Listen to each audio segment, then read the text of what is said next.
This single week in May 2026, a Zimbabwean president called himself a king, a VP accused his president's business partner of hiding presidential shares in a billion-dollar company, a woman was arrested to silence a video that could destroy two presidents, 300,000 citizen voices were buried in a parliamentary committee room.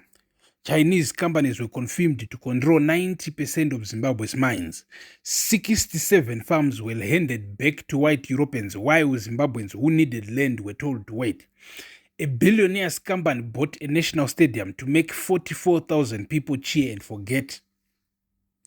And through all of it, through every single one of these stories, one phrase kept appearing, one declaration, spoken at a hero's burial, broadcast on state television, repeated in government statements, framed as vision, as patriotism, as the next chapter of Zimbabwe's liberation struggle, the fourth Chimurenga. My source called me at midnight. They said, "You have been reporting the branches all week. Right now, I am going to tell you about the root. The fourth Chimurenga is the root. Everything else, the king comment. Cab 3, Tagwire, Chiwenga, the mines, the farms, the arrested women, the stadium, it all grows from that root. And when you understand what the fourth Chimurenga actually means, now not what they are telling you it means, you will understand what Zimbabwe is about to become. Right? Zimbabwe. Takupinda now to the root. Right? First, the history. Because you cannot understand what is being done to Zimbabwe without understanding the language being used to do it. The first Chimurenga, 1896, the Shona and Ndebele people rising against British South Africa Company colonial rule, the original resistance, the founding struggle, sacred ground in Zimbabwean national memory.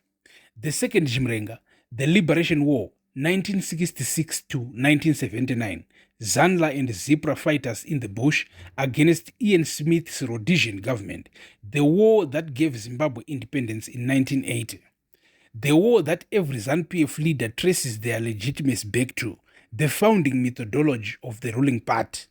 The third Chimurenga, the year 2000, fast-track land reform, the seizure of white-owned farms, the redistribution that destroyed Zimbabwe's agricultural economy, triggered hyperinflation and forced millions into the diaspora, but which ZANU-PF frames as the reclaiming of stolen land, the story they tell to justify everything.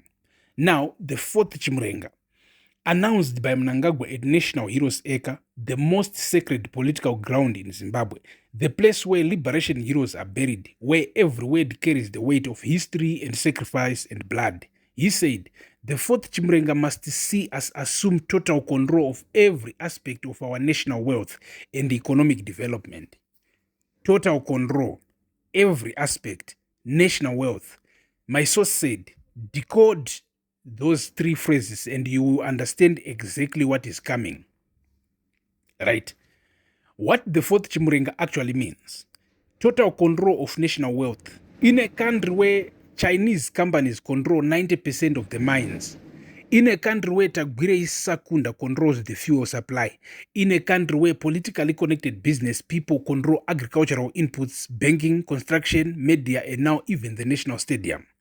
In a country where the president himself allegedly owns shares in a private fuel company through a nominee arrangement.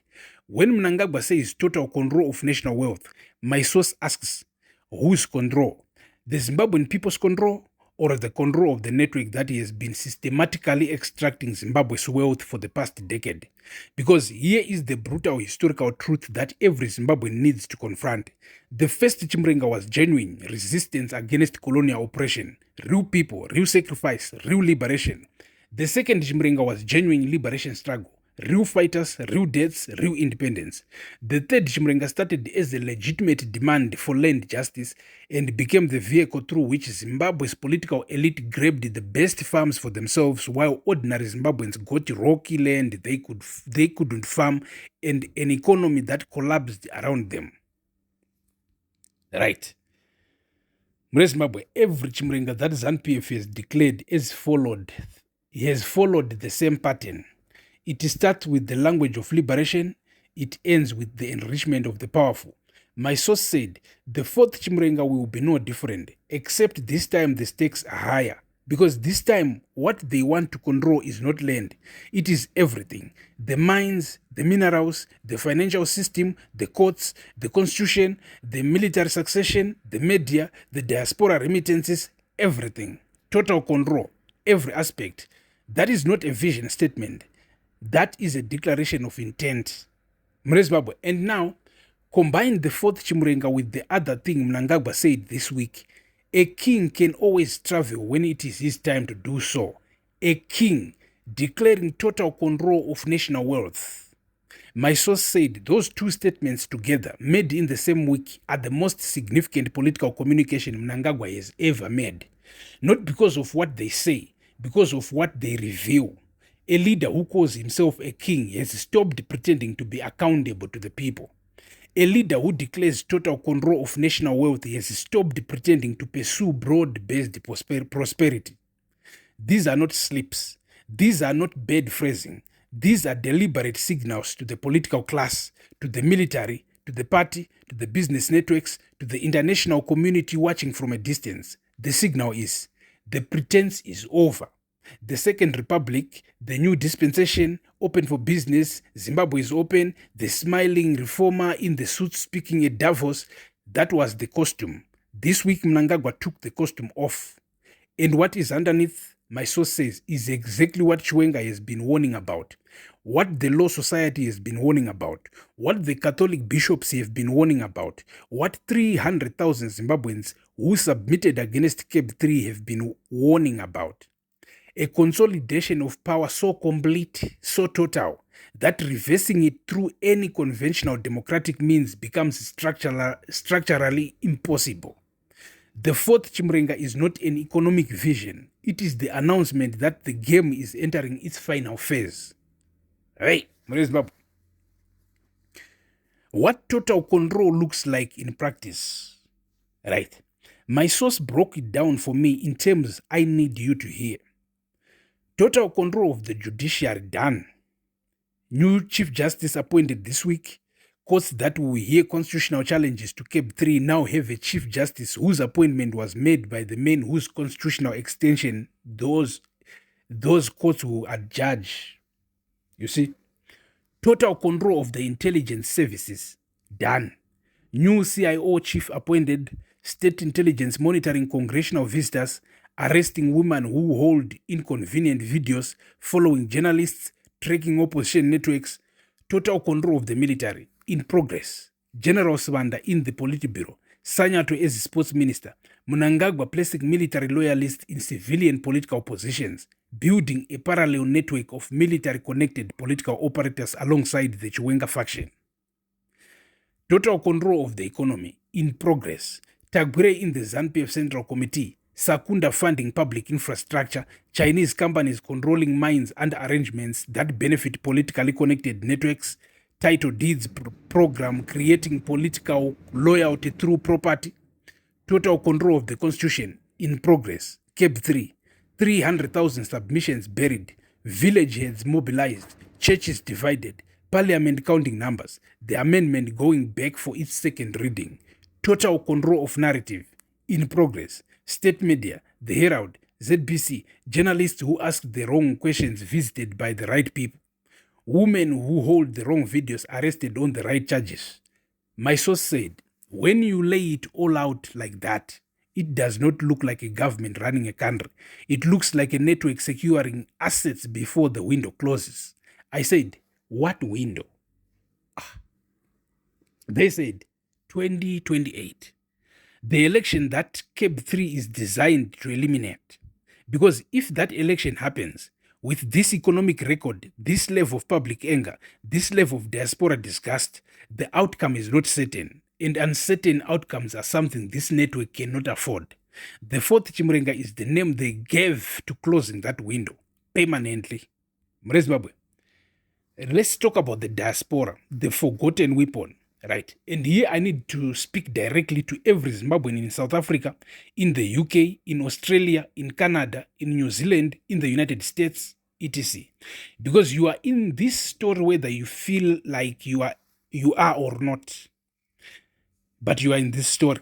Zimbabwe's diaspora sends home over $1 billion US every year in remittances. $1 billion. In a country with a $13.6 billion external debt. In a country where the ZIG is under constant pressure. In a country where the government cannot pay its own workers. Nurses went on a strike last week over unpaid allowances. Teachers, doctors, civil servants.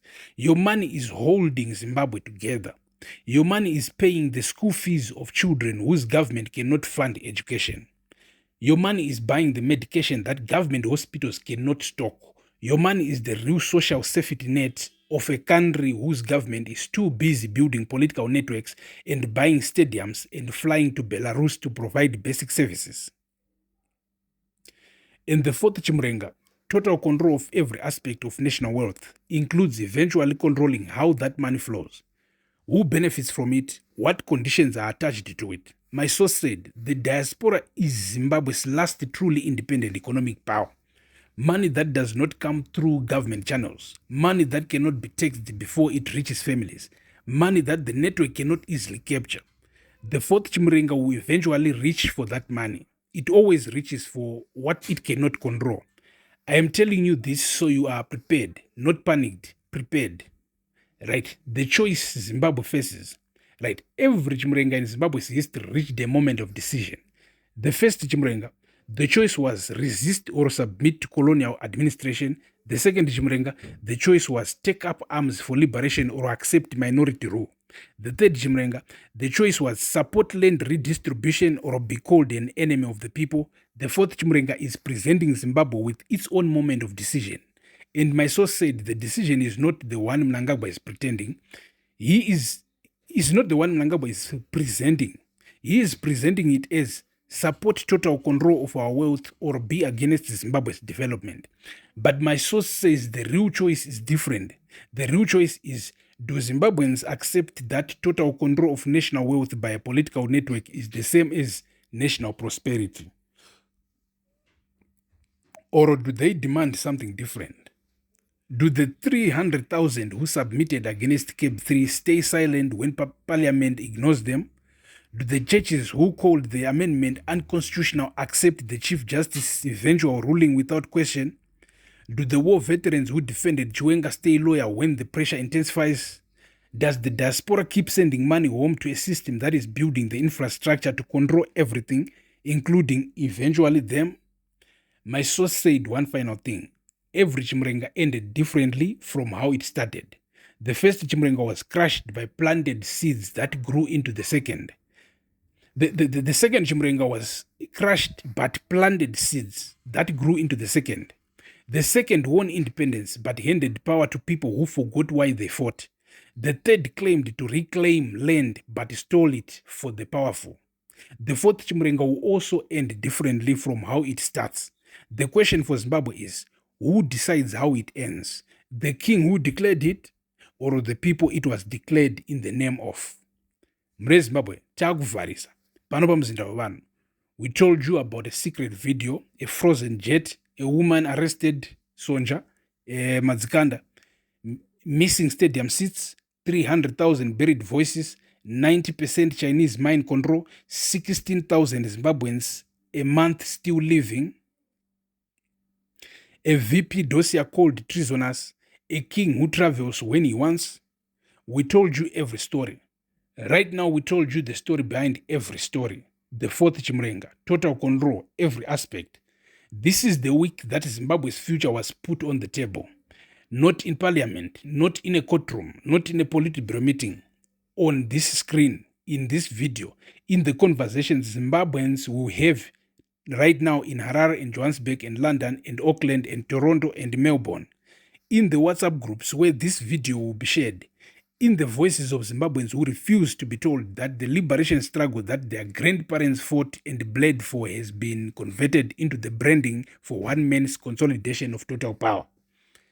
Share this video, not just with Zimbabweans, with every African who needs to understand what is happening in one of the continent's most important countries. With every person who believes that the people of Zimbabwe, like the people of every nation, deserve a government that serves them rather than a network that owns them. pano pamzinda wevanhu. The fourth Chimurenga belongs to the people, not the king. Zimbabwe, remember who you are. Thank you for watching. Stay tuned. Peace.